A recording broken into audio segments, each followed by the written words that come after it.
नमस्कार, मैं हूं राकेश और आप देख रहे हैं राकेश प्लस यूट्यूब चैनल। दोस्तों, एक छोटी सी कहानी सुनाने जा रहा हूं जो ममता और दुख से भरी कहानी है। खरिया नाम का एक छोटा सा अविकसित गांव था। गांव का विकास नहीं मतलब गांव में रहने वाले लोगों का विकास नहीं।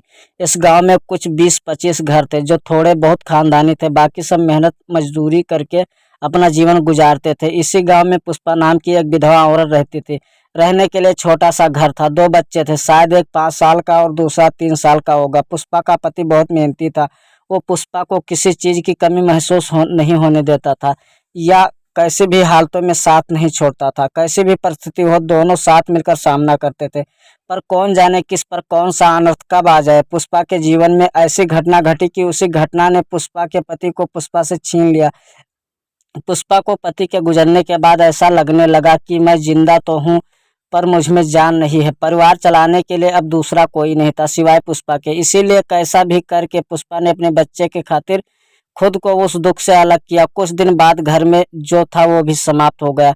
अब खुद क्या खाए और अपने छोटे बच्चों को क्या खिलाए, ये समस्या उसके सामने खड़ी हो गई। बच्चों के लिए पुष्पा को अभी कुछ काम करना ही था।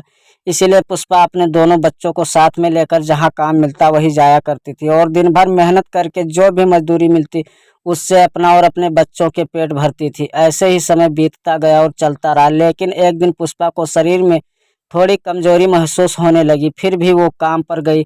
ऐसे ही 2-3 दिन पुष्पा काम पर जाती रही, लेकिन उसके शरीर की कमजोरी कुछ ठीक नहीं हो रही थी, बल्कि और बढ़ती जा रही थी।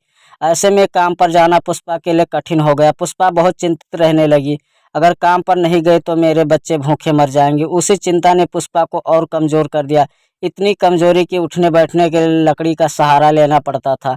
इस कारण उसके बच्चे भूखे मर रहे थे। खाने को कुछ न मिलने का कारण और अपने बच्चों को भूखे मरते देखकर वो लकड़ी की सहायता से आज यहाँ से कुछ मांगा तो अगले दिन दूसरी ओर से कुछ मांग के अपने बच्चों को खिलाती, पर खुद भूखी सो जाती। ऐसे ही एक दिन वो खुद जा ना सकती थी, इसीलिए अपने बच्चों को समझा के खाने के लिए कुछ मांगने के लिए गांव में भेज देती है। कुछ समय बाद बच्चे 2 रोटी और थोड़ी सी सब्जी लेकर लौटते हैं। 2 रोटी से 2-3 लोग कैसे तृप्त होंगे, इसीलिए वह 2 रोटी दोनों बच्चों को खिला देती हैं। वो बरसात का समय था। बिजली ना होने का कारण घर में अंधेरा छाया हुआ था। अंधेरे में ही वो अपने बच्चों को एक कमरे में सुला देती है और वो दूसरे कमरे में जाकर सो जाती है। रात को तेज बारिश होती है और बिजलियां जोर से कड़कड़ाती हैं। पुष्पा को थोड़ी आराम मिलती है, इसीलिए वो गहरी नींद में पड़ जाती है। ऐसे में पुष्पा को एक सपना दिखाई देता है। वो एकदम तंदुरुस्त हो गई है, काम पर जाती है। वो सोचती है अपने बच्चों को काफी समय से अच्छा खिलाया नहीं, इसीलिए वो अपने बच्चों के लिए स्वादिष्ट खाना बनाती है।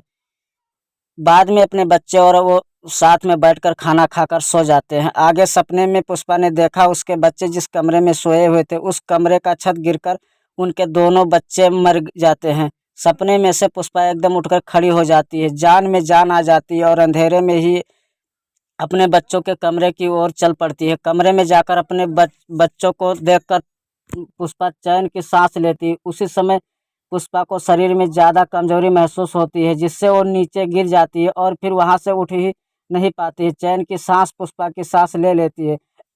दोस्तों, यही होती है माँ की ममता, जो मरते दम तक अपने बच्चों के खातिर जीने का जुनून रखती है। दोस्तों, ये छोटी सी कहानी आपको कैसी लगी है, अपने विचारों को हमारे साथ जरूर शेयर करें। धन्यवाद।